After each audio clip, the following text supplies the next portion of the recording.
ਹੁਣ ਤੁਸੀਂ Punjabi radio USA ਨੂੰ ਆਪਣੇ ਫੋਨ ਨੰਬਰਾਂ ਤੋਂ ਸੁਣ ਸਕਦੇ ਹੋ, ਜਿਸ ਦੇ ਵਿੱਚ USA ਦੇ ਲਈ 832 551 5029, 8325515029 ਜਾਂ 605 475 6868, 605 475 6868, UK ਦੇ ਲਈ 3300101100, 3300 ਜਰਮਨੀ ਦੇ ਲਈ 5118090404, 511 80 90 40 41, फ्रांस ਦੇ ਲਈ 3318014255, 33 180 142 595, ਆਸਟ੍ਰੇਲੀਆ ਦੇ ਲਈ 6128080560, 61288080 ਹੁਣ ਤੁਸੀਂ ਆਪਣੇ ਦੇਸ਼ਾਂ ਦੇ ਵਿੱਚੋਂ ਇਹਨਾਂ ਨੰਬਰਾਂ ਦੇ ਉੱਤੇ ਕਾਲ ਕਰਕੇ ਪੰਜਾਬੀ ਰੇਡੀਓ USA ਨੂੰ ਲਾਈਵ ਸੁਣ ਸਕਦੇ ਹੋ।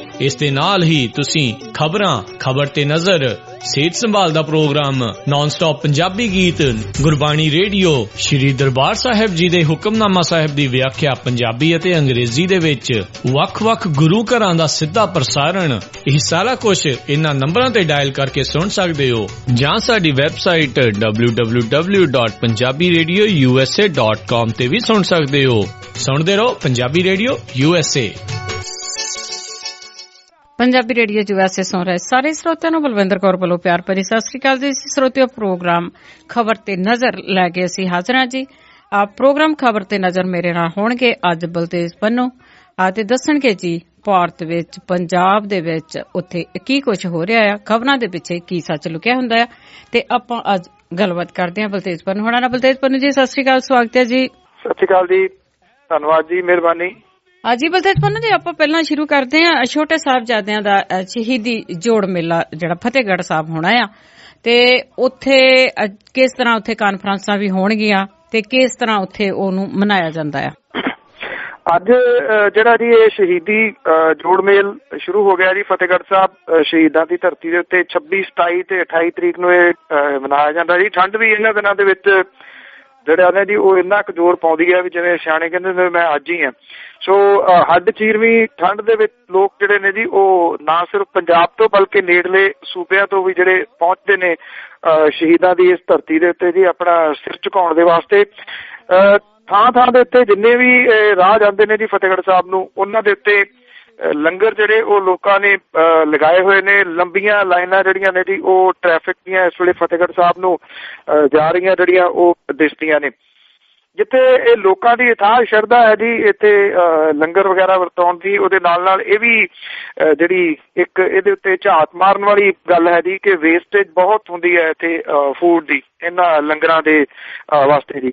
ਔਰ ਅਕਸਰ ਜਿਵੇਂ ਗੱਲ ਚੱਲਦੀ ਹੈ ਕਿ ਫੂਡ ਕ੍ਰਾਈਸਿਸ ਜਿਹੜਾ ਜੀ ਉਹ ਆਉਣ ਹੀ ਵਾਲਾ ਹੈ ਦੁਨੀਆ ਦੇ ਉੱਤੇ, ਤੇ ਇਸ ਸੰਬੰਧ ਦੇ ਵਿੱਚ ਵੀ ਵੈਸੇ ਸੋਚਣਾ ਜ਼ਰੂਰ ਚਾਹੀਦਾ ਹੈ ਕਿਉਂਕਿ ਜਿਨ੍ਹਾਂ ਮੁਲਕਾਂ ਦੇ ਵਿੱਚ ਆਬਾਦੀ ਬੜੀ ਹੈ, ਭਾਰਤ ਇਹਨਾਂ ਦੇ ਵਿੱਚੋਂ ਇੱਕ ਹੈ। ਇੱਥੇ ਜਿਹੜਾ ਫੂਡ ਕ੍ਰਾਈਸਿਸ ਹੈ ਸ਼ਾਇਦ ਛੇਤੀ ਆਉਣਾ, ਤੇ ਜਿਹੜੇ ਲੰਗਰ ਦਾ ਕਨਸੈਪਟ ਹੈ ਜੀ ਨੋ ਡਾਊਟ ਬਹੁਤ ਗ੍ਰੇਟ ਹੈ, ਪਰ ਇਹਦੇ ਵਿੱਚ ਕੁਝ ਤਬਦੀਲੀ ਜਿਹੜੀ ਉਹ ਕਰਨ ਦੀ ਜ਼ਰੂਰਤ ਹੈ। ਜੇ ਇਹਨਾਂ 3 ਦਿਨਾਂ ਦੇ ਵਿੱਚ ਲੋੜਵੰਦ ਜਿਹੜੇ ਨੇ ਜੇ ਉਹਨਾਂ ਨੂੰ ਕਿਸੇ ਤਰੀਕੇ ਨਾਲ ਲੰਗਰ ਛਕਾਉਣ ਦਾ ਪ੍ਰਬੰਧ ਕੀਤਾ ਜਾਵੇ ਤੇ ਨਾਲ ਉਹਨਾਂ ਨੂੰ ਦੱਸਿਆ ਜਾਵੇ ਕਿ ਛਕਾ ਕਿਉਂ ਰਹੇ ਆ, ਤੇ ਸ਼ਾਇਦ ਇਹਦੀ ਮਹੱਤਤਾ ਜਿਹੜੀ ਹੈ ਜੀ ਉਹ ਹੋਰ ਵੱਧ ਸਕਦੀ ਹੈ।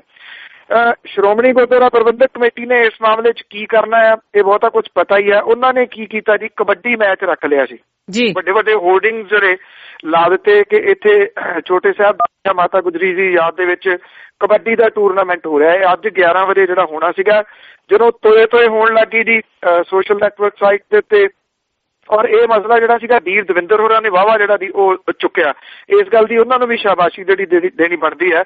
ਔਰ ਜਦੋਂ ਇਹ ਮਸਲਾ ਉੱਭਰ ਪਿਆ ਜੀ ਤੇ ਅੱਜ ਹੁਣ ਤਤਪੜਤੀ ਜਿਹੜਾ ਜੀ ਇਹਨੂੰ ਬੰਦ ਕਰ ਦਿੱਤਾ ਇਸ ਕਬੱਡੀ ਟੂਰਨਾਮੈਂਟ ਨੂੰ, ਭਾਵ ਕਿ ਨਹੀਂ ਉਹ ਕਰਵਾਇਆ ਜਾ ਰਿਹਾ, ਕੈਂਸਲ ਕੀਤਾ ਜਾ ਰਿਹਾ। ਹੁਣ ਹੋਰਡਿੰਗਸ ਜਿਹੜੀਆਂ ਉਹ ਲਾਉਣ ਦੇ ਉੱਤੇ ਸ਼੍ਰੋਮਣੀ ਗੁਰਦੁਆਰਾ ਪ੍ਰਬੰਧਕ ਕਮੇਟੀ ਦੇ ਮੈਂਬਰ ਲੱਗੇ ਹੋਏ ਨੇ। ਪਹਿਲਾਂ ਉਹਦੇ ਉੱਤੇ ਅਵਤਾਰ ਸਿੰਘ ਮੱਕੜ ਹੋਰਾਂ ਦੀ ਫੋਟੋ ਸੀ। ਇਹ ਸਮਝ ਤੋਂ ਪਰੇ ਵਾਲੀ ਗੱਲ ਸੀਗੀ ਕਿ ਜਦੋਂ ਜਿਹੜੇ ਫਤਿਹਗੜ੍ਹ ਸਾਹਿਬ ਦੇ ਵਿੱਚ ਅੱਜ ਵੀ ਇੱਕ ਪ੍ਰਥਾ ਚੱਲਦੀ ਹੈ ਕਿ ਜਿਹੜੇ ਲੋਕ ਨੇ ਉਹ ਮੰਜਿਆਂ ਦੇ ਉੱਤੇ ਨਹੀਂ ਸੌਂਦੇ 26, 27 ਤੇ 28 ਨੂੰ ਇੱਕ ਸਤਿਕਾਰ ਦੇ ਵਜੋਂ ਸ਼ਹੀਦਾਂ ਦੇ ਵਾਸਤੇ, ਕਿ ਉਹ ਇਸ ਤਰੀਕੇ ਨਾਲ ਆਪਣਾ ਜਿਹੜਾ ਸਤਿਕਾਰ ਹੈ ਜੀ ਉਹ ਦਿੰਦੇ ਨੇ ਔਰ ਮਾਣ ਮਹਿਸੂਸ ਕਰਦੇ ਨੇ ਉਹਨਾਂ ਦੀ ਇਸ ਮਹਾਨ ਕੁਰਬਾਨੀ ਦੇ ਉੱਤੇ। ਤੇ ਜਿਹੜੀ ਸ਼੍ਰੋਮਣੀ ਗੁਰਦੁਆਰਾ ਪ੍ਰਬੰਧਕ ਕਮੇਟੀ ਹੈ ਜੀ ਉਹ ਕਬੱਡੀਆਂ ਪਾਉਣ ਲੱਗੀ ਸੀਗੀ ਉੱਥੇ। ਸੋ ਜਿਹੜੇ ਪੋਸਟਰ ਲੱਗੇ ਸੀ ਜੀ ਹੁਣ ਉਹ ਲਵਾਏ ਜਾ ਰਹੇ ਨੇ ਸਾਰੇ ਦੇ ਸਾਰੇ ਜਿਹੜੇ ਪੋਸਟਰ ਨੇ। ਫਿਰ ਵੀ ਜਿਹੜੀ ਜੀ ਉਹ ਸਮਝ ਆ ਗਈ ਔਰ ਲੱਡੂ ਜਲੇਬੀਆਂ ਦੇ ਲੰਗਰ ਲਾਉਣ ਵਾਲੇ ਜਾਂ 101 ਕਿਸਮ ਦੇ ਲੰਗਰ ਲਾਉਣ ਵਾਲੇ ਵੀ ਪਹੁੰਚੇ ਹੋਏ ਨੇ ਜੀ। ਤੁਹਾਨੂੰ ਪਤਾ ਹੀ ਆ ਪਹੇਵੇ ਤੋਂ ਜਿਹੜੇ ਆਉਂਦੇ ਨੇ, ਸੋ ਉਹਨਾਂ ਨੂੰ ਵੀ ਥੋੜੀ ਸਮਝ ਜਿਹੜੀ ਉਨੀ ਕੁ ਹੈ ਜੀ। ਪਰ ਫਿਰ ਵੀ ਲੋਕ ਜਿਹੜੇ ਨੇ ਜਿੰਨੀ ਵੱਡੀ ਗਿਣਤੀ ਦੇ ਵਿੱਚ ਪਹੁੰਚਦੇ ਨੇ ਉਹਨਾਂ ਦੀ ਗਿਣਤੀ ਵੀ ਜਿਹੜੀ ਕਰ ਲੋਕ ਉੱਥੇ ਪਹੁੰਚਦਾ। ਔਰ ਕੱਲ ਨੂੰ ਜਿਹੜੇ ਸਿਆਸੀ ਪਾਰਟੀਆਂ ਨੇ ਜੀ ਉਹ ਆਪੋ ਆਪਣਾ ਰਾਗ ਅਲਾਪਣਗੀਆਂ ਉੱਥੇ ਜੀ।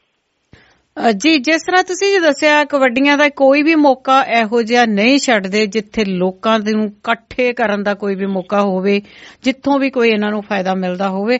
ਦੇਖੋ ਕਬੱਡੀਆਂ ਖੇਡੋ, ਕਬੱਡੀਆਂ ਦੇ ਟਾਈਮ ਤੇ ਇਹਨਾਂ ਨੇ ਪਹਿਲਾਂ ਵੀ ਇਸ ਤਰ੍ਹਾਂ ਬਹੁਤ ਵਾਰੀ ਕੀਤਾ ਆ ਕਿ ਕਬੱਡੀਆਂ ਉਸ ਦਿਨ ਹੁੰਦੀਆਂ ਸੀ ਜਿੱਦਣ ਸ਼ਹੀਦੀ ਇੱਕ ਦਿਨ ਸੀਗਾ, ਕੋਈ ਨਾ ਕੋਈ ਇਹੋ ਜਿਹਾ ਦਿਨ ਹੁੰਦਾ ਆ ਜਾਂ ਕਤਲੇਆਮ ਦਾ ਦਿਨ ਹੋਵੇ, ਦਿੱਲੀ ਦੇ ਵਿੱਚ ਹੋਵੇ, ਇਹਨਾਂ ਦਿਨਾਂ ਤੇ ਵੀ ਇਸ ਤਰ੍ਹਾਂ ਕਰਦੇ ਰਹੇ ਆ। ਅੱਗੇ ਗੱਲ ਕਰਦੇ ਆ ਜੀ, ਜੰਮੂ ਕਸ਼ਮੀਰ ਦੇ ਵਿੱਚ ਜਿਹੜੀ ਪਾਰਟੀ, ਕਿਹੜੀ ਪਾਰਟੀ ਦੀ ਸਰਕਾਰ ਆਊਗੀ ਜਾਂ ਅਜੇ ਵੀ ਭੰਬਲ ਭੂਸੇ ਚੱਲ ਰਹੇ ਆ? ਅਰੇ ਜੋੜ ਤੋੜ ਜਿਹੜੇ ਆ ਜੀ ਉਹ ਚੱਲ ਰਹੇ ਨੇ। ਇਹਨਾਂ ਜੋੜ ਤੋੜ ਦੇ ਵਿੱਚ ਜਿਹੜੀ ਨੈਸ਼ਨਲ ਕਾਨਫਰੰਸ ਪਾਰਟੀ ਹੈ ਜੀ, ਪਹਿਲਾਂ ਤੋਂ ਇਹ ਆ ਰਿਹਾ ਸੀਗਾ ਕਿ ਭਾਰਤੀ ਜਨਤਾ ਪਾਰਟੀ ਜਿਹਨੇ 6 ਆਪਣੇ ਦਾ ਆਜ਼ਾਦ ਉਮੀਦਵਾਰ ਗੰਢੇ ਹੋਣ ਦਾ ਦਾਅਵਾ ਜਿਹੜਾ ਜੀ ਵਾਰ-ਵਾਰ ਕੀਤਾ, 31 ਉਹ ਕਹਿ ਰਹੀ ਹੈ ਸਾਡੇ ਤੇ ਆਜ਼ਾਦ ਜਿਹੜੇ ਲੜਾ ਕੇ ਉਹਦੇ ਨਾਲ ਰਲ ਕੇ ਜਿਹੜੀ ਸਰਕਾਰ ਬਣਾ ਸਕਦੀ ਹੈ। ਪਰ ਦੂਜੇ ਪਾਸੇ ਇੱਕ ਸਹਿਮਤ ਜਿਹੜੀ ਸੀ ਉਹ PDP ਬਾਰੇ ਕਿ ਭਾਰਤੀ ਜਨਤਾ ਪਾਰਟੀ ਤੇ PDP ਨੂੰ ਰਲ ਕੇ ਸਰਕਾਰ ਬਣਾਉਣੀ ਚਾਹੀਦੀ ਹੈ, ਕਿਉਂਕਿ PDP ਨੂੰ ਇਹ ਲੱਗਿਆ ਕਿ ਇੰਨੇ ਸਾਲਾਂ ਬਾਅਦ ਮਸੀਂ ਕਿਤੇ ਗੱਲ ਬਣ ਲੱਗੀ ਆ ਤੇ ਜੇ NC ਰਲ ਕੇ ਜਿਹੜੀ ਆ ਜੀ ਉਹ BJP ਦੇ ਨਾਲ ਸਰਕਾਰ ਬਣਾ ਗਈ ਅਸੀਂ ਤਾਂ ਫੇਰ ਵਿਹਲੇ ਹੋਵਾਂਗੇ।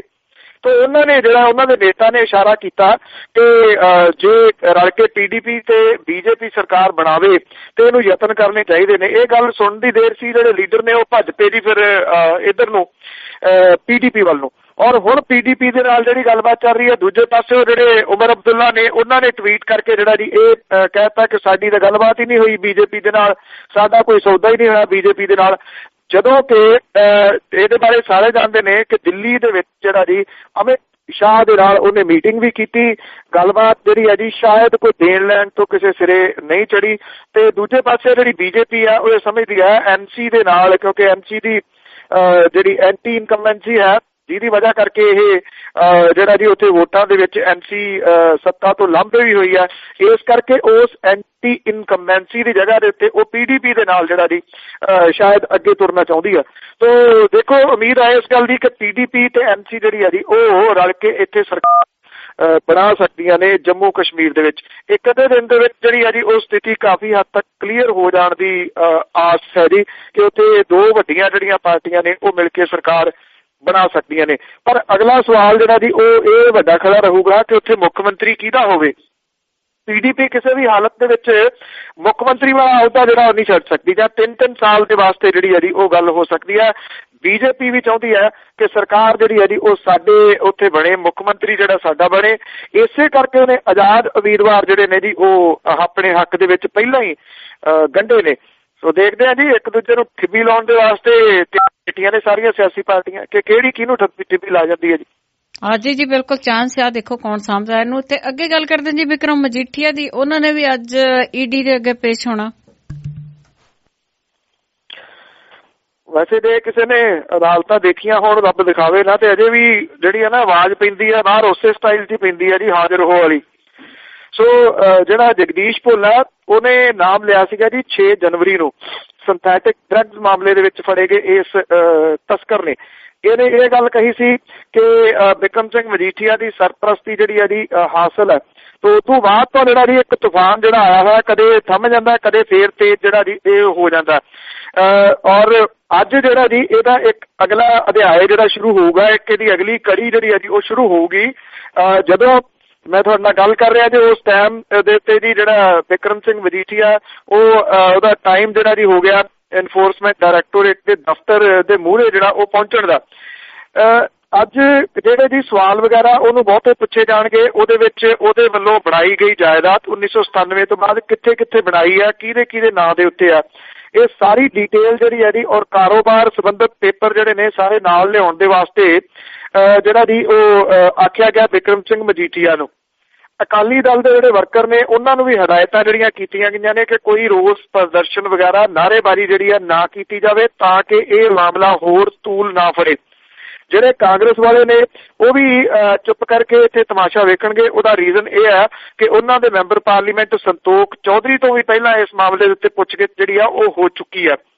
ਇਸ ਕਰਕੇ ਉਹ ਵੀ ਜ਼ਿਆਦਾ ਜਿਹੜੀਆਂ ਦੀ ਉਹ ਫੜਾ ਨਹੀਂ ਮਾਰ ਸਕਦੇ ਉੱਥੇ। ਸੋ ਦੇਖਦੇ ਆ ਅੱਜ ਜਿਹੜੀ ਇਹ ਐਨਫੋਰਸਮੈਂਟ ਡਾਇਰੈਕਟੋਰੇਟ ਆ ਉਹ ਕਿਹੜੇ ਸਵਾਲ ਜਿਹੜੇ ਆ ਜੀ ਕਰਦੀ ਆ। ਬਹੁਤ ਕੁਝ ਤਾਂ ਇੱਕਦਮ ਸਾਹਮਣੇ ਨਹੀਂ ਆਊਗਾ ਜੀ ਕਿ ਐਨਫੋਰਸਮੈਂਟ ਡਾਇਰੈਕਟੋਰੇਟ ਨੇ ਕੀ ਕੁਝ ਪੁੱਛਿਆ, ਕਿਉਂਕਿ ਉਹ ਦੱਸਦੀ ਘੱਟ ਆ ਜੀ, ਪੁੱਛਦੀ ਜ਼ਿਆਦਾ। ਇੱਥੇ ਜਿਹੜੇ ਨਰਿੰਦਰ ਸਿੰਘ ਨੇ ਜਿਹੜੇ ਡਿਪਟੀ ਡਾਇਰੈਕਟਰ ਨੇ ਨਰਿੰਦਰ ਸਿੰਘ, ਉਹ ਪੁੱਛਗਿੱਛ ਜਿਹੜੀ ਆ ਜੀ ਕਰਨਗੇ ਇਸ ਮਾਮਲੇ ਦੇ। ਉਹ ਜਾਂਚ ਆਫੀਸਰ ਜਿਹੜੇ ਉਹਨੇ ਔਰ ਇਹ ਜੁਆਇੰਟ ਡਾਇਰੈਕਟਰ ਗਿਰੀਸ਼ ਬਾਲੀ ਜਿਹੜੇ ਆ ਉਹ ਵੀ ਇਸ ਮੌਕੇ ਦੇ ਉੱਤੇ ਹਾਜ਼ਰ ਜਿਹੜਾ ਜੀ ਉਹ ਰਹਿਣਗੇ। ਔਰ ਜਿਹੜਾ ਕੋਈ ਖਾਸ ਵੱਡਾ ਪ੍ਰਬੰਧ ਜਿਹੜਾ ਜੀ ਪੁਲਿਸ ਦੇ ਵੱਲੋਂ ਸੁਰੱਖਿਆ ਵਗੈਰਾ ਦਾ ਇਨਫੋਰਸਮੈਂਟ ਡਾਇਰੈਕਟੋਰੇਟ ਦੇ ਬਾਹਰ ਨਹੀਂ ਕੀਤਾ ਗਿਆ। ਉਂਝ ਵੈਸੇ ਲਸ਼ਕਰਤਾ ਬਿਕਰਮ ਸਿੰਘ ਮਜੀਠੀਆ ਹੋਰਾਂ ਦੇ ਨਾਲ ਹੀ ਬਥੇਰਾ ਜਿਹੜਾ ਆਪਣੇ ਪੁਲਿਸ ਵਾਲਾ ਉਹ ਵੀ ਸਾਰਾ ਦਾ ਸਾਰਾ ਜਿਹੜਾ ਜੀ ਉਹ ਬਾਹਰ ਖੜਾ ਰਹੂਗਾ। ਸੋ ਕੈਮਰੇ ਐਕਸ਼ਨ ਸਾਰੀਆਂ ਵੈਨ ਜਿਹੜੀਆਂ ਜੀ ਉਹ ਵੀ ਵੈਨ ਅੱਜ ਉੱਥੇ ਤਿਆਰ ਨੇ ਜੀ ਜਲੰਧਰ ਦੇ ਵਿੱਚ, ਜਿਹੜੀਆਂ ਸ਼ਾਇਦ ਇਹਨੂੰ ਬ੍ਰੌਡਕਾਸਟ ਵੀ ਥੋੜਾ ਬਹੁਤਾ ਜਿਹੜਾ ਕਰਨਗੀਆਂ ਕਿ ਕਿਵੇਂ ਆਉਂਦੇ ਨੇ ਮਜੀਠੀਆ ਸਾਹਿਬ ਤੇ ਕਿਵੇਂ ਜਾਂਦੇ ਨੇ, ਕਿੰਨੇ ਘੰਟੇ ਉਹਨਾਂ ਤੋਂ ਪੁੱਛਗਿੱਛ ਹੁੰਦੀ ਹੈ ਜੀ। ਤੇ ਜੀ ਅੱਗੇ ਗੱਲ ਕਰੀਏ ਧੁੰਦ ਦੀ, ਧੁੰਦ ਬੜੀ ਸੰਘਣੀ ਪੈ ਰਹੀ ਆ ਪੰਜਾਬ ਦੇ ਵਿੱਚ, ਇਹਦੇ ਵਿੱਚ ਹਾਦਸੇ ਵੀ ਬਹੁਤ ਹੋ ਰਹੇ ਆ।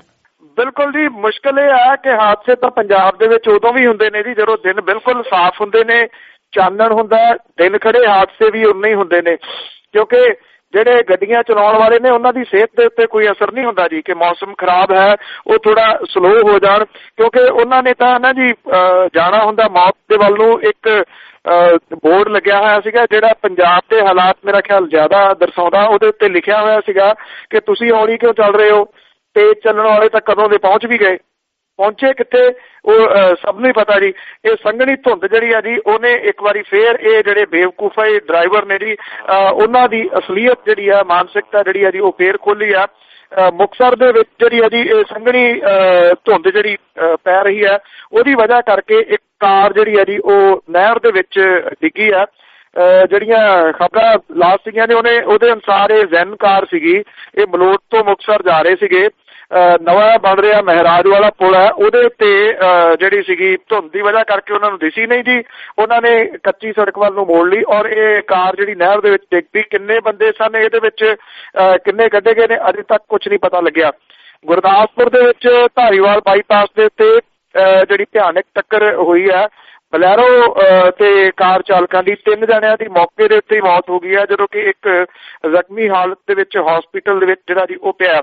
ਜਿਹੜੇ ਨਿੱਕੇ ਵੱਡੇ ਹਾਦਸੇ ਨੇ ਉਹ ਤਕਰੀਬਨ ਪੰਜਾਬ ਦੇ ਸਾਰੇ ਸ਼ਹਿਰਾਂ ਦੇ ਵਿੱਚ ਜਿਹੜੇ ਉਹ ਹੋਏ ਨੇ ਜੀ, ਔਰ ਮਰਨ ਵਾਲੀ ਜਿਹੜੀ ਗਿਣਤੀ ਆ ਜੀ ਉਹ ਘਟੀ ਨਹੀਂ, ਜਿੰਨੀ ਕੁ ਦਰਜਨ ਰੋਜ਼ ਜਿਹੜੇ ਮੌਤ ਦੇ ਮੂੰਹ ਪੈਂਦੇ ਨੇ ਉਸੇ ਤਰੀਕੇ ਦੇ ਨਾਲ ਪੈ ਰਹੇ ਨੇ। ਪੰਜਾਬ ਤੇ ਹਰਿਆਣੇ ਦੇ ਵਿੱਚ ਜਿਹੜੀ ਇਹਦੀ ਪੈ ਰਹੀ ਠੰਡ ਦੀ ਵਜ੍ਹਾ ਕਰਕੇ ਜਿਹੜੀਆਂ ਟ੍ਰੇਨ ਨੇ ਉਹ ਵੀ ਕਾਫੀ ਦੇਰੀ ਦੇ ਨਾਲ ਚੱਲ ਰਹੀਆਂ ਨੇ। 3-3 ਘੰਟੇ ਤੋਂ ਲੈ ਕੇ 10-10 ਘੰਟੇ ਤੱਕ ਡਿਲੇ ਜਿਹੜੀ ਆ ਜੀ ਇਹਨਾਂ ਟ੍ਰੇਨ ਦੇ ਵਿੱਚ ਕੀ ਜਾ ਰਹੀ ਆ, ਔਰ ਠੰਡ ਦੀ ਜਿਹੜੀ ਕੰਬਣੀ ਆ ਜੀ ਉਸੇ ਤਰੀਕੇ ਦੇ ਨਾਲ ਜਾਰੀ ਆ। 0 ਡਿਗਰੀ ਤੱਕ ਜਿਹੜਾ ਜੀ ਤਾਪਮਾਨ ਰਾਤ ਦਾ ਅੰਮ੍ਰਿਤਸਰ ਦੇ ਵਿੱਚ ਜਿਹੜਾ ਪਹੁੰਚਿਆ। ਅੰਮ੍ਰਿਤਸਰ ਸਭ ਤੋਂ ਵੱਧ ਠੰਡਾ ਜਿਹੜਾ ਜੀ ਰਿਹਾ, ਔਰ ਹਰਿਆਣੇ ਦਾ ਨਾਰਨੌਲ ਜਿਹੜਾ ਜੀ ਉਹ ਸਭ ਤੋਂ ਜ਼ਿਆਦਾ ਜਿਹੜਾ ਜੀ ਉਹ ਠੰਡਾ ਰਿਹਾ। ਠੰਡ ਦਾ ਪ੍ਰਕੋਪ ਮੌਸਮ ਦੇ ਵਿਭਾਗ ਦੇ ਅਨੁਸਾਰ ਅਜੇ ਜਿਹੜਾ ਜੀ ਇਸੇ ਤਰੀਕੇ ਦੇ ਨਾਲ ਜਾਰੀ ਰਹੂਗਾ ਅਜੇ ਕੁਝ ਹੋਰ ਦਿਨ ਜੀ। ਤੇ ਅੱਗੇ ਪਤਾ ਲੱਗਾ ਜੀ ਅਮਿਤ ਸ਼ਾਹ ਦਾ ਘਿਰਾਓ ਹੋ ਰਿਹਾ ਪੰਜਾਬ ਕਾਂਗਰਸ ਵੱਲੋਂ। ਅਮਿਤ ਸ਼ਾਹ ਹੋਰੀ ਇੱਥੇ ਆ ਰਹੇ ਨੇ ਜੀ 12 ਜਨਵਰੀ ਨੂੰ ਇੱਥੇ ਆਉਣਗੇ ਜੀ। ਉਹ ਨਸ਼ਿਆਂ ਦੇ ਜਿਹੜਾ ਜੀ ਭਾਰਤੀ ਜਨਤਾ ਪਾਰਟੀ ਦੇ ਵੱਲੋਂ ਜਿਹੜੇ ਨਸ਼ਿਆਂ ਦੇ ਵਿਰੋਧ ਦੇ ਵਿੱਚ ਇੱਕ ਮੁਹਿੰਮ ਸ਼ੁਰੂ ਕੀਤੀ ਜਾ ਰਹੀ ਹੈ ਉਹਦੀ ਸ਼ੁਰੂਆਤ ਜਿਹੜੀ ਆ ਜੀ ਉਹ ਕਰਨ ਦੇ ਵਾਸਤੇ। ਔਰ ਇਸ ਮੌਕੇ ਦੇ ਉੱਤੇ ਹੁਣ ਕਾਂਗਰਸ ਨੇ ਐਲਾਨ ਕੀਤਾ ਜੀ ਕਿ ਉਹ ਭਾਰਤੀ ਜਨਤਾ ਪਾਰਟੀ ਦੀ ਜਿਹੜਾ ਦੋਹਰਾ ਰੋਲ ਆ ਉਸ ਮਾਮਲੇ ਦੇ ਵਿੱਚ ਇੱਥੇ ਆਉਣਗੇ ਦੱਸਣ ਦੇ ਵਾਸਤੇ। ਕਾਂਗਰਸ ਜਿਹੜਾ ਜੀ ਉਹ ਦੋਹਰੇ ਰੋਲ ਦੀ ਗੱਲ ਲੋਕਾਂ ਦੇ ਸਾਹਮਣੇ ਪੋਲ ਜਿਹੜਾ ਖੋਲੂਗੀ ਵੀ ਇੱਕ ਪਾਸੇ ਤਾਂ ਤੁਸੀਂ ਨਸ਼ਿਆਂ ਦਾ ਵਿਰੋਧ ਕਰੀ ਜਾਂਦੇ ਹੋ, ਦੂਜੇ ਪਾਸੇ ਉਸੇ ਹੀ ਸਰਕਾਰ ਦਾ ਤੁਸੀਂ ਸਾਥ ਦੇਈ ਜਾਂਦੇ ਹੋ ਜਿਹਦੇ ਉੱਤੇ ਇਲਜ਼ਾਮ ਜਿਹੜੇ ਉਹ ਲੱਗ ਰਹੇ ਨੇ। ਔਰ ਇੱਕ ਮੁੱਦਾ ਜਿਹੜਾ ਜੀ ਹੋਰ ਇਹਦੇ ਵਿੱਚ ਉਭਾਰਿਆ ਜਾਊਗਾ ਕਿ ਪੰਜਾਬ ਭਾਜਪਾ ਦੇ ਪ੍ਰਧਾਨ ਕਮਲ ਸ਼ਰਮਾ ਦੇ ਨੇੜਲੇ ਜਿਹੜੇ ਨੇ ਉਹਨਾਂ ਦਾ ਤਾਂ ਆਪਣਾ ਜਿਹੜਾ ਨਾਮ ਹੈ ਜੀ ਇਨਵੈਸਟੀਗੇਸ਼ਨ ਦੇ ਵਿੱਚ ਆਈ ਜਾਂਦਾ। ਕਮਲ ਸ਼ਰਮਾ ਦਾ OST ਜਿਹੜਾ ਜੀ ਉਹਦਾ ਨਾਮ ਪਿਛਲੇ ਦਿਨੇ ਜਿਹੜਾ ਸੀਗਾ ਇਹ ਆਇਆ ਸੀਗਾ ਕਿ ਉਹਦੇ ਵੀ ਸਬੰਧ ਜਿਹੜੇ ਨੇ ਨਸ਼ਾ ਤਸਕਰਾਂ ਦੇ ਦੱਸੇ ਜਾ ਰਹੇ ਨੇ। ਇਸ ਤਰ੍ਹਾਂ ਇੱਕ ਪੁਲਿਸ ਦੀ ਰਿਪੋਰਟ ਜਿਹੜੀ ਹੈ ਜੀ ਉਹਦੇ ਵਿੱਚ ਇਹ ਮਾਮਲਾ ਉਭਰਿਆ ਸੀਗਾ। 12 ਜਨਵਰੀ ਨੂੰ ਅਮਿਤ ਸ਼ਾਹ ਹੋਰਾਂ ਨੇ ਪੰਜਾਬ ਦੇ ਵਿੱਚ ਆਉਣ ਦਾ ਪ੍ਰੋਗਰਾਮ ਉਲੀਕਿਆ ਔਰ ਦੇਖਦੇ ਹਾਂ ਜੀ ਕਿ ਕਾਂਗਰਸ ਜਿਹੜੀ ਹੈ ਇਹਨੂੰ ਕਿੰਨਾ ਕੁ ਬਣਾ ਸਕਦੀ ਹੈ, ਕਿੰਨਾ ਕੁ ਵਿਰੋਧ ਜਿਹੜਾ ਜੀ ਉਹ ਅਮਿਤ ਸ਼ਾਹ ਦਾ ਕਰ ਸਕਦੀ ਹੈ। ਉਹ ਕਾਂਗਰਸ ਜਿਹੜੀ ਕਿ ਇਸ ਵੇਲੇ ਛਿੱਤਰੀ ਦਾਲ ਵੰਡ ਰਹੀ ਹੈ ਉਹਦੇ ਧੜੇ ਕਿੰਨੇ ਕੁ ਬਣੇ ਪਏ ਨੇ ਇਹ ਵੀ ਪਤਾ ਨਹੀਂ ਲੱਗ ਰਿਹਾ ਜੀ। ਇਹ ਮੁੱਦਾ ਉਠਾ ਸਕਦਾ ਸੀਗਾ ਪਾਰਲੀਮੈਂਟ ਦੇ ਵਿੱਚ ਵੀ, ਪਰ ਕਪਤਾਨ ਸਾਹਿਬ ਪਾਰਲੀਮੈਂਟ ਵੜੇ ਹੀ ਨਹੀਂ ਇੱਕ ਦਿਨ ਵੀ। ਉਹਨਾਂ ਦੀਆਂ ਛੁੱਟੀਆਂ ਪਹਿਲਾਂ ਵਿਧਾਨ ਸਭਾ ਦੇ ਵਿੱਚ ਹੁੰਦੀਆਂ ਸੀਗੀਆਂ ਜੀ, ਉਸੇ ਤਰ੍ਹਾਂ ਦੀਆਂ ਉਹਨਾਂ ਦੀਆਂ ਛੁੱਟੀਆਂ ਜਿਹੜੀਆਂ ਜੀ ਉਹ ਜਾਰੀ ਨੇ ਪਾਰਲੀਮੈਂਟ ਦੇ ਵਿੱਚ ਵੀ। ਸੋ ਉੱਥੇ ਵੀ ਉਹ ਗਏ ਨਿਗੇ। ਹੁਣ ਦੇਖਦੇ ਹਾਂ ਪੰਜਾਬ ਕਾਂਗਰਸ ਜਿਹੜੀ ਹੈ ਜੀ ਉਹ ਕਿੰਨਾ ਕੁ ਘੇਰਨ ਦੇ ਵਿੱਚ ਭਾਰਤੀ ਜਨਤਾ ਪਾਰਟੀ ਨੂੰ ਤੇ ਅਮਿਤ ਸ਼ਾਹ ਹੋਰਾਂ ਨੂੰ ਸਫਲ ਹੁੰਦੀ ਹੈ 12 ਜਨਵਰੀ ਨੂੰ। ਜੀ ਤੇ ਅੱਗੇ ਗੱਲ ਕਰੀਏ ਆਪਣੇ ਮੰਤਰੀ ਸੰਤਰੀ ਆ ਜਿਹੜੇ ਲੋਕਾਂ ਦੇ ਪਲਾਟਾਂ ਤੇ ਜ਼ਮੀਨਾਂ ਜਾਇਦਾਦਾਂ ਤੇ ਉੱਤੇ ਕਬਜ਼ੇ ਕਰ ਲੈਂਦੇ ਆ, ਤੇ ਹੁਣ ਪਤਾ ਲੱਗਾ ਕਿ ਮੰਤਰੀ ਆ ਭਾਜਪਾ ਦਾ ਆ, ਉਹਦੇ ਨੇੜਲੇ ਰਿਸ਼ਤੇਦਾਰ ਆ, ਉਹਨਾਂ ਨੂੰ ਪਲਾਟ ਤੇ ਕਬਜ਼ਾ ਲੈ ਕੇ ਬੜੀ ਆਪਸ ਵਿੱਚ ਛਿੱਤਰੋ ਛਿੱਤਰੀ ਹੋਏ ਆ ਜੀ। ਇਹ ਬਠਿੰਡੇ ਦੇ ਸ਼ਹਿਰ ਦੇ ਵਿੱਚ ਇੱਕ ਮਹਿੰਗਾ ਪਲਾਟ ਹੈ ਜੀ, ਉਹਦੇ ਉੱਤੇ ਕੈਬਨਿਟ ਮੰਤਰੀ ਦੇ ਨੇੜਲੇ ਰਿਸ਼ਤੇਦਾਰ ਤੇ ਭਾਜਪਾ ਆਗੂਆਂ ਦੇ ਪਰਿਵਾਰ ਦੇ ਦਰਮਿਆਨ ਝੜਪ ਜਿਹੜੀ ਹੈ ਜੀ ਉਹ ਹੋਈ ਹੈ। ਝੜਪ ਦੇ ਵਿੱਚ ਭਾਜਪਾ ਆਗੂ ਦਾ ਭਰਾ ਰੋਬਿਨ ਬਾਂਸਲ ਤੇ ਚਾਚਾ ਬ੍ਰਿਜ ਭੂਸ਼ਣ ਜਿਹੜਾ ਉਹ ਜ਼ਖਮੀ ਹੋਏ ਨੇ ਜੀ। 2 ਦਿਨਾਂ ਤੋਂ ਇਸ ਪਲਾਟ ਤੇ ਕਬਜ਼ੇ ਨੂੰ ਲੈ ਕੇ ਕਸ਼ਮਕਸ਼ ਜਿਹੜੀ ਉਹ ਚੱਲ ਰਹੀ ਸੀ। ਸ਼ਹਿਰੀ ਪੁਲਿਸ ਨੇ ਦੋਵਾਂ ਧਿਰਾਂ ਨੂੰ ਗੱਲਬਾਤ ਲਈ ਸੱਦਿਆ ਸੀਗਾ, ਜਦੋਂ ਦੋਵੇਂ ਧਿਰਾਂ ਪੁਲਿਸ ਦੇ ਉੱਤੇ ਕਾਰਵਾਈ ਨਾ ਕਰਨ ਦਾ ਦੋਸ਼ ਜਿਹੜੀਆਂ ਉਹ ਲਾ ਰਹੀਆਂ ਸੀਗੀਆਂ ਜੀ। ਸਿਵਲ ਲਾਈਨ ਇਲਾਕੇ ਦੇ ਵਿੱਚ ਸਾਬਕਾ ਮੇਅਰ ਦੀ ਕੋਠੀ ਦੇ ਸਾਹਮਣੇ ਇਹ ਪਲਾਟ ਦੇ ਸੰਬੰਧੀ ਜਿਹੜਾ ਕੇਸ ਹੈ ਉਹ ਅਦਾਲਤ ਦੇ ਵਿੱਚ ਚੱਲ ਰਿਹਾ ਸੀਗਾ। ਅਦਾਲਤ ਵਿੱਚੋਂ ਨਿਬੇੜੇ ਮਗਰੋਂ ਭਾਰਤੀ ਜਨਤਾ ਪਾਰਟੀ ਦੇ ਯੁਵਾ ਮੋਰਚੇ ਦੇ ਸੀਨੀਅਰ ਮੀਤ ਪ੍ਰਧਾਨ ਦੀਪਕ ਬਾਂਸਲ ਦਾ ਪਰਿਵਾਰ ਜਿਹੜਾ ਸੀਗਾ ਉਹ ਉੱਥੇ ਚਾਰਦੀਵਾਰੀ ਜਿਹੜੀ ਕਰ ਰਿਹਾ ਸੀਗਾ, ਜਿੱਥੇ ਝਗੜਾ ਹੋ ਗਿਆ ਜੀ। ਬਾਂਸਲ ਦਾ ਇਹ ਕਹਿਣਾ ਕਿ ਅਦਾਲਤੀ ਹੁਕਮਾਂ ਤੇ ਉਹਨਾਂ ਦੇ ਪਲਾਟ ਦੀ ਰਜਿਸਟਰੀ 16 ਦਸੰਬਰ ਨੂੰ ਹੋਈ ਸੀ। ਸਾਰੇ ਕਾਗਜ਼ ਪੱਤਰ ਉਹਨਾਂ ਕੋਲੇ ਨੇ, ਜਦੋਂ ਕਿ ਉਹਨਾਂ ਦਾ ਕਜ਼ਨ ਜਿਹੜਾ ਜੀ ਤੇ ਚਾਚਾ ਜਿਹੜਾ ਜੀ ਉਹ ਪਲਾਟ ਦੇ ਵਿੱਚ ਕੰਮ ਕਰ ਰਹੇ ਸਨ। ਤਾਂ ਕੈਬਨਿਟ ਮੰਤਰੀ ਦਾ ਰਿਸ਼ਤੇਦਾਰ ਜਿਹੜਾ ਜੀ ਜਸਪਾਲ ਸਿੰਘ ਧੰਨ ਸਿੰਘ ਖਾਨਾ ਆਪਣੇ ਆਦਮੀਆਂ ਨੂੰ ਲੈ ਕੇ ਉੱਥੇ ਪਹੁੰਚ ਗਿਆ ਜੀ। ਉਹਨੇ ਇਲਜ਼ਾਮ ਇਹ ਲਾਇਆ ਕਿ CCTV ਕੈਮਰੇ ਪੁੱਟ ਦਿੱਤੇ ਗਏ ਤੇ ਉਹਦੇ ਉੱਤੇ ਰਾਡਾਂ ਦੇ ਨਾਲ ਜਿਹੜਾ ਸੀਗਾ ਹਮਲਾ ਕਰ ਦਿੱਤਾ ਗਿਆ ਜੀ। ਔਰ ਜਿਹੜੀ ਇੱਕ ਦੂਜੇ ਦੇ ਖਿਲਾਫ ਜਿਹੜੀ ਕਿਤੇ ਨਾ ਕਿਤੇ ਸਾਰਾ ਕੁਝ ਦਿਸ ਰਿਹਾ ਜੀ ਅੰਦਰ ਖਾਤੇ ਜਿਹੜਾ ਗੁਬਗਲਾਟ ਹੈ ਅਕਾਲੀ ਦਲ ਤੇ ਭਾਜਪਾ ਦੇ ਵਿਚਾਲੇ। ਹੁਣ ਇਹ ਪਲੋਟਾਂ ਵਾਲੇ ਮਾਮਲੇ ਦੇ ਉੱਤੇ ਵੀ ਜਿਹੜਾ ਜੀ ਉਹ ਦਿਸਣ ਲੱਗ ਗਿਆ। ਦੋਵੇਂ ਤਰ੍ਹਾਂ ਜਿਹੜੀਆਂ ਨੇ ਜੀ ਉਹ ਆਪੋ ਆਪਣੇ ਆਪ ਨੂੰ ਜੀ ਠੀਕ ਦੱਸਣ ਦੀ ਕੋਸ਼ਿਸ਼ ਕਰ ਰਹੀਆਂ ਨੇ ਜੀ। ਤੇ ਜੇ ਅੱਗੇ ਕਰ ਲਈਏ ਵਿਧਾਨ ਸਭਾ ਦੇ ਵਿੱਚ ਜਿਹੜੀ ਹਾਕਮ ਧਿਰ ਆ ਉਹ ਵੀ ਬੜੇ ਘਿਰੇ ਹੋਏ ਨਜ਼ਰ ਆ ਰਹੇ ਆ, ਬੜਾ ਵਿਰੋਧ ਹੋ ਰਿਹਾ ਇਹਨਾਂ ਦਾ। ਉਮਰ ਦੇ ਇਸ ਪੜਾਅ ਦੇ ਵਿੱਚ ਪ੍ਰਕਾਸ਼ ਸਿੰਘ ਬਾਦਲ ਵੀ ਜਿਹੜੇ ਨੇ ਜੀ ਉਹ ਹੱਥ ਜਿਹੇ ਜੋੜਦੇ ਨਜ਼ਰ ਆਏ ਸਾਰੇ ਇਸ ਸੈਸ਼ਨ ਦੇ ਦੌਰਾਨ। ਸੈਸ਼ਨ ਤਾਂ ਕੋਈ ਲੰਮਾ ਨਹੀਂ ਸੀਗਾ, 3 ਕੁ ਦਿਨ ਦਾ ਸਾਰਾ ਜਿਹੜਾ ਸੈਸ਼ਨ ਸੀਗਾ। ਸੋ ਵਿਰੋਧੀ ਧਿਰ ਜਿਹੜੀ ਸੀ ਜੀ ਉਹਦੇ ਜਵਾਬੀ ਹਮਲੇ ਜਿਹੜੇ ਸੀਗੇ ਉਹਨੇ ਜਿਹੜਾ ਸੀਗਾ ਹਾਕਮ ਧਿਰ ਨੂੰ ਚੁੱਪ ਕਰਾਉਣ ਦੇ ਵਿੱਚ ਕਾਫੀ ਹੱਦ ਤੱਕ ਰੋਲ ਜਿਹੜਾ ਜੀ ਨਿਭਾਇਆ। ਔਰ ਖਾਸ ਤੌਰ ਦੇ ਉੱਤੇ ਵਿਰਸਾ ਸਿੰਘ ਵਲਟੋਆ ਜਿਹਦੀ ਜ਼ੁਬਾਨ ਦੇ ਉੱਤੇ ਕੰਟਰੋਲ ਹੈ ਨੀ ਗਾ, ਕੰਟਰੋਲ ਕਰਨ ਦੀ ਕੋਸ਼ਿਸ਼ ਵੀ ਨਹੀਂ ਕੀਤੀ ਹਾਕਮ ਧਿਰ ਨੇ, ਉਹਨੇ ਵਾਹਵਾ ਜਿਹੜਾ ਜੀ ਫਸਾਇਆ ਹਾਕਮ ਧਿਰ ਨੂੰ। ਜਦੋਂ ਉਹਨੇ ਕਹਿਤਾ ਮੈਂ ਕੱਲ ਵੀ ਅੱਤਵਾਦੀ ਸੀ, ਮੈਂ ਅੱਜ ਵੀ ਅੱਤਵਾਦੀ ਹਾਂ, ਮੈਂ ਕੱਲ ਨੂੰ ਵੀ ਅੱਤਵਾਦੀ ਜਿਹੜਾ ਜੀ ਉਹ ਰਹੂੰਗਾ। ਇਸੇ ਮਸਲੇ ਦੇ ਉੱਤੇ ਜਿਹੜਾ ਜੀ ਘਿਰ ਗਈ ਹਾਕਮ ਧਿਰ। ਨਸ਼ਿਆਂ ਵਾਲੇ ਮਾਮਲੇ ਦੇ ਉੱਤੇ ਬੇਸ਼ੱਕ ਉਹ ਕਹਿੰਦੇ ਰਹੇ ਕਿ ਅਸਤੀਫਾ ਨਾ ਲਓ, ਬਿਕਰਮ ਸਿੰਘ ਮਜੀਠੀਆ ਦਾ ਨਾ ਲਓ, ਪਰ ਦੂਜੇ ਪਾਸੇ ਜਿਹੜੀ ਵਿਰੋਧੀ ਧਿਰ ਆ ਜੀ ਉਹ ਇਹ ਕਹਿੰਦੀ ਰਹੀ ਫਿਰ ਸਰਵਣ ਸਿੰਘ ਫਲੌਰ ਦਾ ਅਸਤੀਫਾ ਕਿਉਂ ਲਿਆ? ਜਦੋਂ ਉਹਦੇ ਮੁੰਡੇ ਦਾ ਨਾਮ ਆ ਗਿਆ ਸੀ, ਉਹਦਾ ਨਾਮ ਆ ਗਿਆ ਸੀ, ਜੇ ਸਰਵਣ ਸਿੰਘ ਫਲੌਰ ਦਾ ਅਸਤੀਫਾ ਲਿਆ ਜਾ ਸਕਦਾ ਤਾਂ ਫਿਰ ਬਿਕਰਮ ਸਿੰਘ ਮਜੀਠੀਆ ਦਾ ਅਸਤੀਫਾ ਜਿਹੜਾ ਉਹ ਕਿਉਂ ਨਹੀਂ ਲਿਆ ਜਾ ਸਕਦਾ? ਬੇਸ਼ੱਕ 3 ਦਿਨ ਇਹ ਸੈਸ਼ਨ ਚੱਲਿਆ, ਬਹੁਤਾ ਲੰਬਾ ਸੈਸ਼ਨ ਨਹੀਂ ਚੱਲਿਆ, ਪਰ ਜਿਹੜੀ ਵਿਰੋਧੀ ਧਿਰ ਆ ਜੀ ਉਹ ਪਹਿਲੀ ਵਾਰੀ ਕਿਸੇ ਇਉਂ ਲੱਗਿਆ ਪਿਛਲੇ ਤਕਰੀਬਨ 7 ਸਾਲਾਂ ਦੇ ਦੌਰਾਨ ਥੋੜੀ ਜਿਹੀ ਹਾਵੀ ਜਿਹੜੀ ਆ ਉਹ ਹੁੰਦੀ ਦਿਸੀ। ਨਹੀਂ ਤਾਂ ਜਿਹੜੀ ਵਿਰੋਧੀ ਧਿਰ ਆ ਜੀ ਉਹ ਤਾਂ ਏਦਾਂ ਦੀ ਹੋ ਗਈ ਕਿ ਮਾੜਾ ਜਿਹਾ ਕੋਈ ਬੋਲਦਾ ਨਾਲ ਦੀ ਨਾਲ ਜਿਹੜੀ ਸੱਤਾਧਾਰੀ ਧਿਰ ਆ ਉਹਨੂੰ ਕਿਸੇ ਨਾ ਕਿਸੇ ਮਸਲੇ ਦੇ ਉੱਤੇ ਜਿਹੜਾ ਜੀ ਉਹ ਘੇਰ ਲੈਂਦੀ ਆ। ਤੇ ਇਸ ਵਾਰੀ ਪਹਿਲੀ ਵਾਰੀ ਸੀਗਾ ਕਿ 3 ਦਿਨਾਂ ਦੇ ਸੈਸ਼ਨ ਦੇ ਦੌਰਾਨ ਜਿਹੜੀ ਵਿਰੋਧੀ ਧਿਰ ਸੀ ਉਹਨੂੰ ਥੋੜਾ ਆਕਸੀਜਨ ਦਾ ਜਿਹੜਾ ਜੀ ਮਿਲਿਆ, ਕਿਸਮ ਦੇ ਨਾਲ ਆਕਸੀਜਨ ਜਿਹੜੀ ਥੋੜੀ ਮਿਲੀ। ਸੋ ਦੇਖਦੇ ਹਾਂ ਅੱਗੋਂ ਜਿਹੜਾ ਜੀ ਇਹ ਵਿਰੋਧੀ ਧਿਰ ਜਿਹੜੀ ਆ ਉਹ ਆਪਣੀ ਇਹੀ ਨੀਤੀ ਜਿਹੜੀ ਆ ਉਹ ਕਾਇਮ ਰੱਖਦੀ ਆ ਜਾਂ ਨਹੀਂ, ਕਿਉਂਕਿ ਵਿਰੋਧੀ ਧਿਰ ਦੀ ਸਭ ਤੋਂ ਵੱਡੀ ਮੁਸ਼ਕਲ ਇਹ ਹੈ ਕਿ ਇੱਥੇ ਜਿਹੜੇ ਪੰਜਾਬ ਦੇ ਵਿੱਚ ਲੀਡਰਸ਼ਿਪ ਹੈ ਕਾਂਗਰਸ ਦੀ ਉਹ ਉਹਨਾਂ ਜਿਹੜਾ ਦੀ ਹਾਕਮ ਧਿਰ ਨੂੰ ਘੇਰਨ ਦੇ ਵਿੱਚ ਰੋਲ ਨਹੀਂ ਨਿਭਾਉਂਦੀ ਜਿੰਨਾ ਆਪਸੀ ਨੇਤਾਵਾਂ ਨੂੰ ਜਿਹੜਾ ਘੇਰਨ ਦੇ ਵਿੱਚ ਰੋਲ ਨਿਭਾਉਂਦੀ ਹੈ। ਇਹਦਾ ਕ੍ਰੈਡਿਟ ਕਿਤੇ ਦੂਜੇ ਨੂੰ ਨਾ ਮਿਲ ਜੇ। ਹੁਣ ਜੇ ਸੁਨੀਲ ਜਾਖੜ ਨੂੰ ਇਸ ਦਾ ਕ੍ਰੈਡਿਟ ਜਿਹਦੇ ਕਿਤੇ ਮਿਲਣਾ ਲੱਗਿਆ ਮਿਲਣ ਤੇ ਨਾਲ ਦੀ ਨਾਲ ਉਹਦੀਆਂ ਲੱਤਾਂ ਜਿਹੜੀਆਂ ਦੀ ਉਹ ਖਿੱਚਣੀਆਂ ਸ਼ੁਰੂ ਕਰ ਦੇਣੀਆਂ ਦੂਜੇ ਧੜੇ ਨੇ। ਜੀ ਬਿਲਕੁਲ, ਆਪਸ ਵਿੱਚ ਕਾਟੋ ਕਲੇਸ਼ ਬਹੁਤ ਜ਼ਿਆਦਾ। ਇਹਨਾਂ ਤਾਂ ਅੱਗੇ ਗੱਲ ਕਰੀਏ ਜੀ, ਸੈਂਟਰ ਸਰਕਾਰ ਨੇ ਜਿਹੜਾ ਆਰਡੀਨੈਂਸ ਲਿਆਉਣ ਦਾ ਇਹਨਾਂ ਦਾ ਫੈਸਲਾ ਆ ਉਹ ਬੜੀ ਅਚਾਹ ਚਫੇਰਿਓਂ ਬਦਖੋਈ ਹੋ ਰਹੀ ਆ। ਬਿਲਕੁਲ ਜੀ, ਇਹ ਐਕਚੁਅਲੀ ਕੱਲ ਗੱਲ ਕੀਤੀ ਸੀ ਆਰਡੀਨੈਂਸ ਦੀ ਕਿ ਜਿਹੜੇ 2 ਅਹਿਮ ਮੁੱਦਿਆਂ ਦੇ ਉੱਤੇ ਆਰਡੀਨੈਂਸ ਜਿਹੜੇ ਨੇ ਉਹ ਲਿਆਂਦੇ ਗਏ ਨੇ ਜੀ।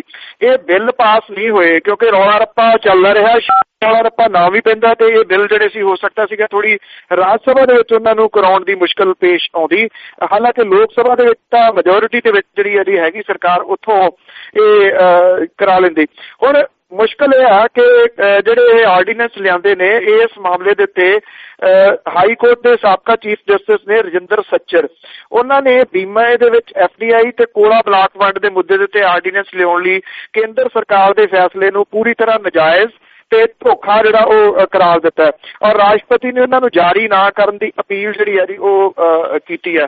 NDA ਦੀ ਭਾਈਵਾਲ ਜਿਹੜੀ ਪਾਰਟੀ PMK ਨੇ ਵੀ ਇਹਦੀ ਜਿਹੜੀ ਆ ਉਹ ਨਿੰਦਾ ਕੀਤੀ ਹੈ ਇਸ ਕਿ ਆਰਡੀਨੈਂਸ ਨਹੀਂ ਸੀ ਲਿਆਉਣਾ ਚਾਹੀਦਾ ਏਦਾਂ ਦਾ।